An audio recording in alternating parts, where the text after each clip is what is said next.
What's going on, guys? Aaron Goldsten here. So in this video, I want to share with you what you're missing that's stopping you from getting wealthy. There is something that you lack, that you don't have, that I'm going to give you in this video that's going to allow you to start the process of becoming rich. Obviously, guys, this should go without saying, but you're not going to get done watching this video and then in a minute after you get done watching the video, make $1 million. I mean, that could happen, but it's probably not going to happen.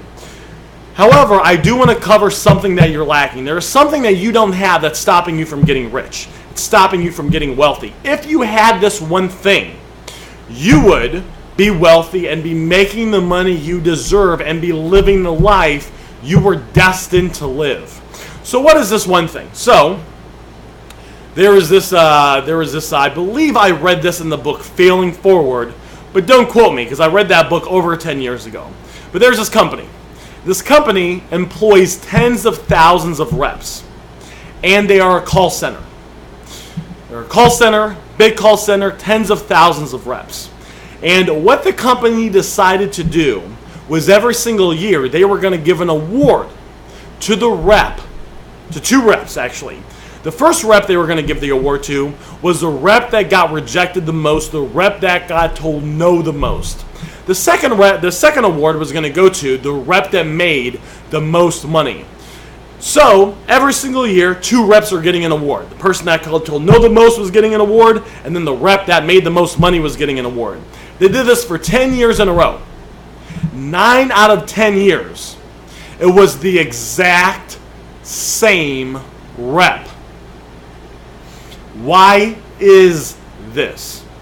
Well, it goes way, way, way back when we were babies. Way, way, way back when we were babies. My guess is, I'm going to try to guess what you did when you were a baby. My guess is you could cry, you could move your arms, and that was it. You probably didn't come out of the womb running, jumping, and playing around, right? But you learned how to walk, didn't you? You learned how to crawl, then you learned how to stand up, then you learned how to walk, and then you learned how to run. Why? How did you learn how to do that? You learn how to do it by trying it out, falling down, getting some experiences, and then trying it again. So you actually did a process as a baby that you probably were not aware of, because I was not aware of it, but you crawled a little bit, and then you put your hand on the thing, and you tried to stand up, and then as you stand up, you fell back down. But did you stay down? No, you didn't. You put your hand on the thing, you tried to stand back up, and you fell down again. After doing that over and over again, you started to develop what was called reference experiences inside your body. So, okay, you realize that if you try to stand on the heel of your left foot at an angle, you're going to fall.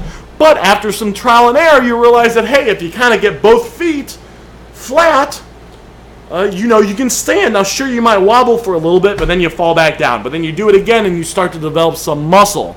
And then after a while, you have all these reference experiences that they're called. Reference experiences. And then your muscles, my guess, is getting a little bit stronger at the same time. You're able to start to walk, and you are able to start to run. The reason you're not rich is you're not feeling enough. This is what has to happen. You have to try so if let's say you've never been wealthy before and never started the business, okay? You have no idea what the fuck you're doing. So what you need to do is you need to try something. You need to try something, and my guess is the first thing you try is not going to make you a whole bunch of money right away. That particular thing may or might not, but you need to try it, and you need to fuck some shit up. You need to try it, and you need to fail. And then when you fail, you're going to get RSs, reference experiences. And you're going to be able to say, okay, I just started this business. I tried to do this to make some money. It didn't work out. So now you have some experiences. So now you can go in your brain and you can say, well, this didn't work, and this didn't work, and this didn't work. Let me try this. And you try something else, and you say, wow, that worked a little bit. What can I do to make it work more? Well, now you can go inside your brain and you can say to yourself, okay, well, I know I'm not going to do the first 4 things I tried to make it work because all those things didn't work. I didn't know if they were going to work or not. I didn't have any reference experiences, but I tried it, and I realized it didn't work. So now I got to try it again. So then I'm sorry guys, I got some messages. I got dinged, I got a little bit distracted. Maybe I should turn my phone off. Whatever. You try some more stuff, and then you say, all right, so the first 4 things didn't work. I'm not going to try that. Let me try this. And then you try something else, it works a little bit more. And it works a little bit more. And then you start to have success. But you're not going to have success until you're willing to admit, hey, you don't know what the fuck you're doing. Or maybe you know a little bit, but not a lot. You got to put yourself out there. You got to be willing and okay with not being perfect, failing forward, getting those experiences, because you need to get bad experiences before you can start to get good experiences. Now, you can get both experiences at the same time, all right? You know, it's not like all win or all lose, but the more times you fail, the more you're going to know kind of what not to do, and the more you're going to start knowing what to do. Does that make sense? So you want to develop reference experiences. Now, what you want to do is you want to combine this with self-improvement, because there's no reason to fuck up a whole bunch of stuff over and over and over again. And there's also no reason to, if this person's tried this thing over here to make money, and they've spent 10 years doing it, and they can tell you exactly what works and what doesn't work, you can get the end result a lot faster, because you can just you can kind of follow in their footsteps. Like I have, and I'm not trying to sell you anything in this video, but I got one of the higher end courses I have teaches people how to make money doing a very specific thing. So in the training, it says, all right, you just do this. And I see people that go from not having a lot of money to making fairly good money in a decent amount of time, because they're walking in someone's footsteps. They're following a path that's proven to work. I was in a Facebook group that wasn't my Facebook group, but it was in the same space, and there were all these people asking all these like amateur questions and fucking up all this stuff that everyone in my program never messed up. They didn't mess it up because I had a path, and I said, hey, you just do this, so they knew to avoid it. Still though, guys, even with a blueprint, and this is what you got to get, you're gonna mess some stuff up, because to cover every little detail of every single thing that could possibly happen would just be too much. Now, yes, you can get a blueprint that covers like 95% of stuff, that moves you forward 95% of the way. There's still going to be a little tweaking you have to do, and in order to do that, guys, you got to be willing to mess some stuff up. So what you need to do is first, you got to get a game plan, but more importantly, you got to start messing stuff up. Be willing to have failures. So many people, they want to play it safe. They don't want to take any risk. Guys, in order to get wealthy, you're going to take risks. If you look at the people that started like a lot of the Fortune 1000 companies, a lot of the people that started them and a lot of the CEOs have like 1 to 2 bankruptcies in their life. 1 to 2 bankruptcies personally. Why? Because they were fucking taking risks. And they were losing money. You don't file bankruptcy unless you're losing money. Walt Disney had to file bankruptcy before he even got Disneyland off the ground. Now he got Disneyland off the ground. It's doing pretty good.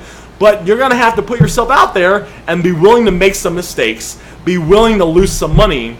Be willing to lose some uncertainty. Here's the main problem. When you have a really successful business going, you have unbelievable amounts of money and unbelievable amounts of time, and it's the most secure thing in the world. If you're making, let's say, $5 million a year, you have a really solid business. You're making all this money, the business is doing good, you have freedom. It's like, I think, what a lot of us want, right? Wouldn't you like to make, let's just say, $250,000? Actually, we're not here to have limited thinking. $5 million a year. Wouldn't you like to make $5 million a year?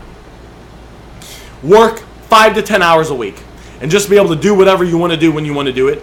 Yeah, that's freedom. And that's also feels secure. You feel good when you wake up and you have all this money. But in order to get that way, you first have to be, in order to get that security that you feel, you first have to be willing to take a step back and be able to be insecure. Take risks. Spend money. Some of the money you might not even have. You might have to borrow it. I was interviewing the guy that created the Pavlok. You can find it on my YouTube channel. It's absolutely free. You can go watch it. He was on the Shark Tank. He created the Pavlok. His company does millions of dollars a year. He talks about when he got started, he